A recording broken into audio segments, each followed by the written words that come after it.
What's up and welcome back to my YouTube channel. My name is Ben, aka DJ Bazooka, and today I want to talk to you guys about my perfect equipment and sound for a 250 person event. If you're new here, please consider subscribing for more content like this, and at the end of this video, if you found any of this information useful, please give this video a thumbs up. Now, before I dive into all the equipment that I'm using for 2023 and then going into 2024, I do want to talk about all the stuff that I started out with as well. All the stuff that I'm about to mention, all the equipment, none of this is through a sponsorship, a partnership, or anything of that nature. So just want to give you guys that heads up. All the stuff that I have, I bought with my own money. When I first started DJing, I started on Scratch Live. Now, some of you guys might know this, but for those that are new to DJing, you probably started on Serato, Rekordbox, Traktor, or something like that, or maybe Virtual DJ. They're basically all the same thing. It comes down to preference and what you like, but I believe Serato DJ Pro is almost like the industry standard. Everybody's familiar with it and they kind of know what it is, especially now that they have stems, which is super popular. And if you don't know what that is, there's a video on YouTube or somewhere that will explain that to you as well. But essentially, that's what I started with, was Scratch Live, and in order to use that software, you needed a piece of hardware as well, which is an audio interface block thing.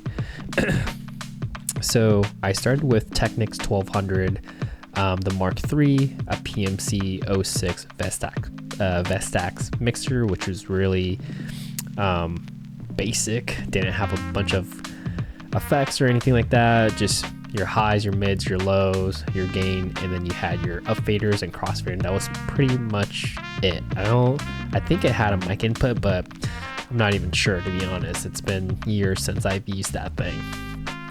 After about a year or so, I switched over to the Rain 57 mixer, and I thought that was pretty cool because it had Scratch Live built into it, so you no longer had to use the SL box anymore to have everything talk to each other. So super useful, and one less thing that I have to carry in the bag, which was nice. Now fast forward to today, 2023, going into 2024. Here's all the things that I use that I think would be perfect for a 250 person event. So to start, I'm using a 2021 MacBook Pro 14-inch with the M1 Pro Max chip, 64 gigs of RAM, and 2 terabytes of onboard storage. As far as DJ equipment, I'm using the DDJ Rev 7 and the DDJ SRT1000. The reason why I have two is mainly for weddings, so I'll use the SRT1000 for the ceremony and the Rev 7 for reception. The reason for that is I just feel comfortable using a DJ controller for the ceremony because I have everything at my fingertips, and it just makes me feel comfortable. That's why I do it. I know other DJs will use like their phone or their iPad to cue music, but this is just my preference. As far as sound, in my inventory, I use all QSC sound. So I have two CP8s, two K12.2s, two K8.2s. But when we're talking about your perfect 250 person event type of sound, I am only using the K12.2s and the K8.2. So the K12.2 is going to be paired up with my KS112 QSC subs, and they're on monopods. So you have two subs with a monopod tripod thing, and then you have your two tops, the K12.2s, and that's going to be enough for the dance floor. And then my two K8.2s, I typically use that for the ceremony. I know there's some guys out here that will be using the EVs or the Mackie Thump Goes or maybe those column arrays. But for me, I use the two K8.2s. They sound great, they're loud, and they have a wide dispersion for sound. So they sound really good. If you're doing mobile events, I do recommend using an external mixer, and I'm currently running the Yamaha MG10XU external mixer. And there's a lot of advantages to using one of these, just because if something were to go wrong with your computer or your DJ controller and you need to troubleshoot or restart the system, you can basically patch in your phone or your iPad or another device so that you can start playing music there and you can troubleshoot what's going on with what you currently have. That way it'll buy you some time, and hopefully there's not that long of a break without any sound or music.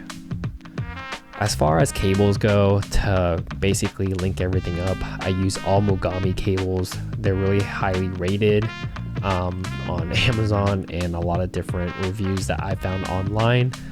So I decided to go with that.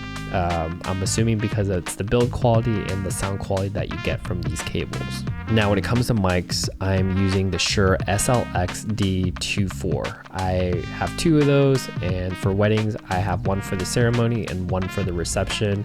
For any other event, I typically just have one, and then I'll have a wired mic that is a Shure SM58. Pretty standard there. Moving on to lights, I'm using 4 Tubelights from Both Lighting, shout out to Rick Webb, and 2 Wash FX lights from Chauvet. I'll be honest, I haven't put too much energy and thought into lighting, but this is something that I am working in 2024, looking to implement sound switch into my mobile rig to just help create a better experience overall for my clients. So for lighting, I have all these on basically sound active mode. So it just kind of picks up the sound from the mic that's built inside to these lighting structures from the music that I'm playing. So nothing crazy. I don't have a light show or anything like that. Again, I am someone that's more focused on the music and the overall vibe. Lights are kind of like an added bonus in my eyes.